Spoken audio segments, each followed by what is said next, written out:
in Africa as a continent and indeed the globe. Fellow Kenyans, a few days ago, the World Health Organization warned that despite a million within 3 to 6 months, while this is a projection, it might as well be the reality in the coming days.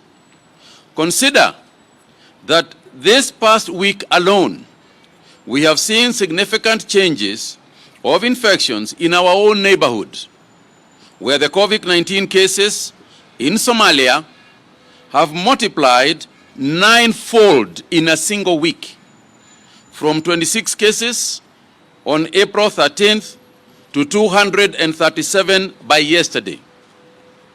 In our neighboring Tanzania, the numbers have swollen 7-fold, from 32 cases to 254 within the same period. These developments concern us. They might translate into frightening reality for the Horn of Africa. While what we are learning is that this virus transmits silently. Initially, it may move at a slow pace, but as we have also seen in countries such as Spain and Italy, it takes on such frantic speed that even the most developed of nations cannot catch up with it.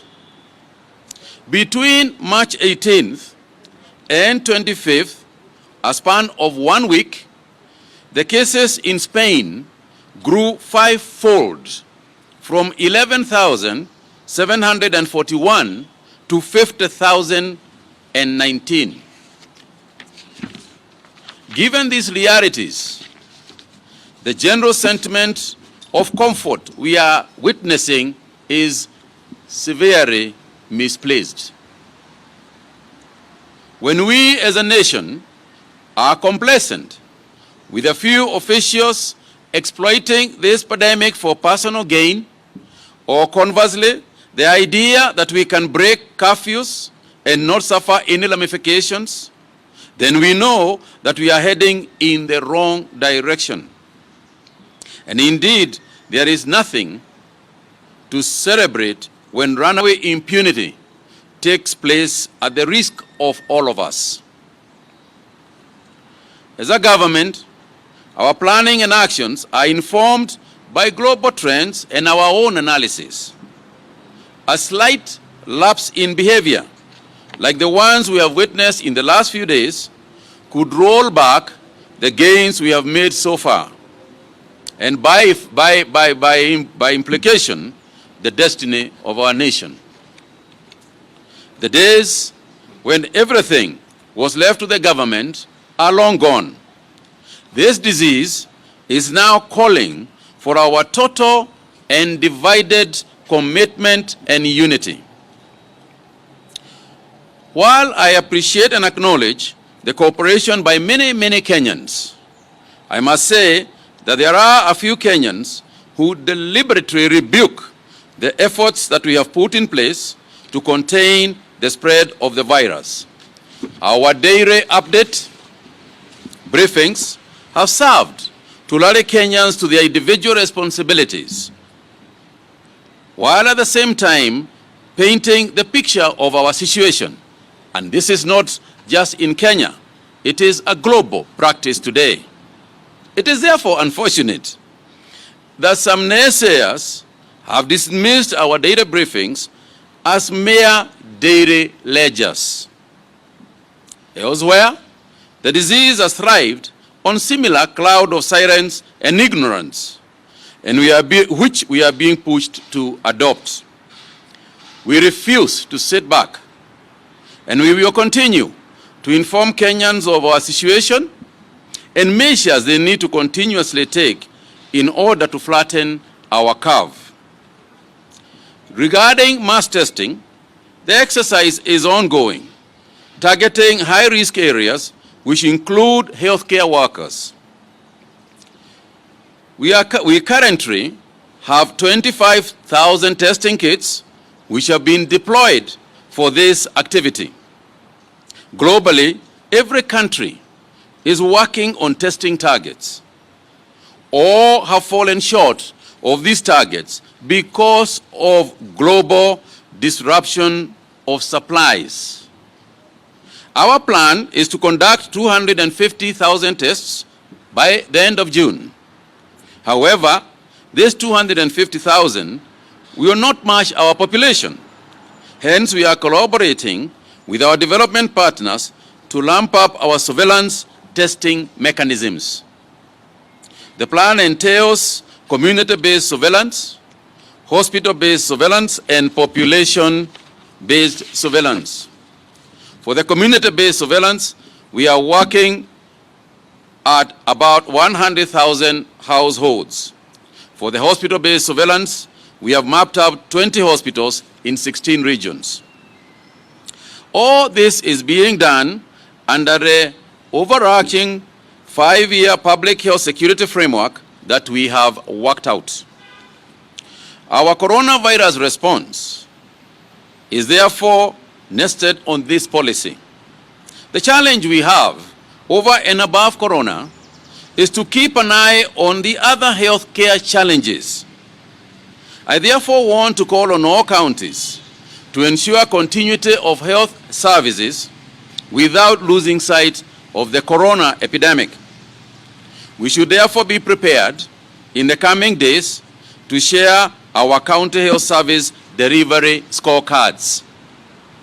Ladies and gentlemen, fellow Kenyans, in times such as this, we have to be alive to the effect that COVID-19 management measures, what these measures have had on our people.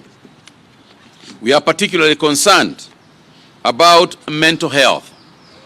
Towards this end, we have established a psychiatric and psychological care help framework over this period.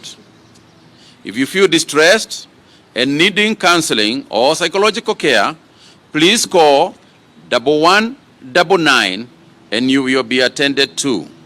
For any inquiries on continuity of psychological care or psychiatric emergencies or crisis, please call our hotline, which will be distributed to the media. Today, we have looked at the unfolding situation in Mandera County. So far, the county has 8 cases, the latest being 2 cases of urban refugees. Now, this is a dangerous situation because, as you are well aware, Mandera has a lot of is a corner county with neighbors on 2 sides, and is also affected by travel from other parts of the country.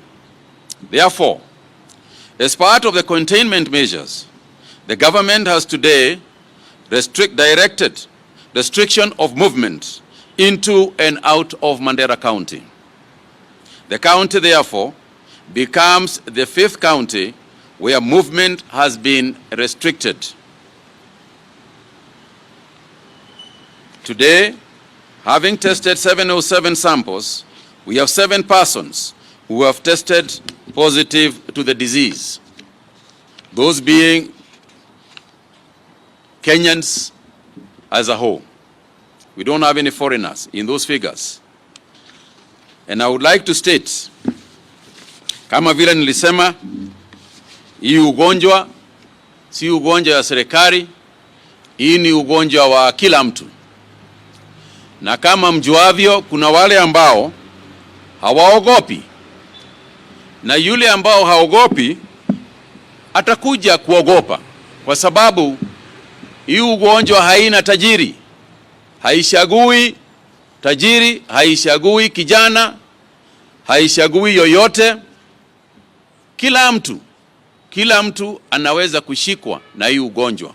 Kwa hivyo sisi tunasema wale ambao wanasaidia sisi sana ni wale ambao wanafuata sheria ile tumetoa, mipango ile tumetoa. Hao ndio wanasaidia sisi kama Wakenya. Lakini mjue ya kwamba wale ambao hawafuati, wale ambao mnaona wakiruka wakitoka kwa quarantine facilities, Hao watu ni kusema wanataka kutoka huko waingie vijijini wapeleke ugonjwa huko vijijini. Ukiona mtu akiruka ni vile mnajua wale wengine walifanya.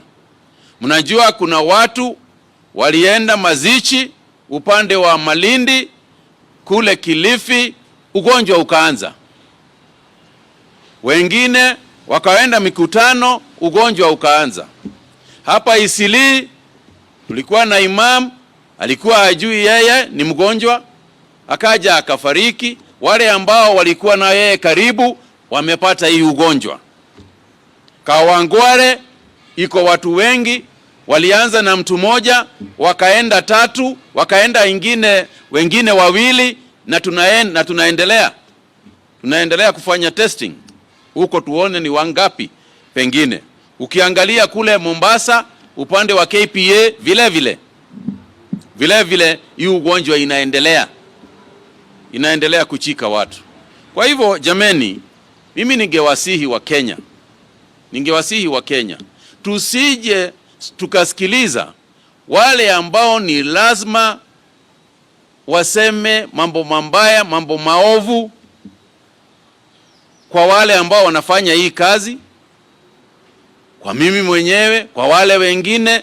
Msije mkasikiza hao watu. Mimi ningewasihi tuendelee kusikia vile serikali inasema, kwa sababu hii kazi ya kupigana na hii virusi si kazi yetu kama serikali. Hii ni kazi ya kila Mkenya. Na wewe ukijisikia, ukiona kama sio wewe, ukiona kama hii si kazi yako, basi wewe umeanza kukosea. Wakati unasikia wewe hiyo sio kazi yako, umeanza kukosea, kwa sababu hii ni kazi yako. Kwa sababu gani? Kwa sababu hii ni ugonjwa wetu. Kwa sababu gani? Kwa sababu hii ugonjwa inaweza shika wewe, na ikishika wewe, basi wewe utaleta hiyo ugonjwa kwangu na kwa yule mwingine. Asanteni sana.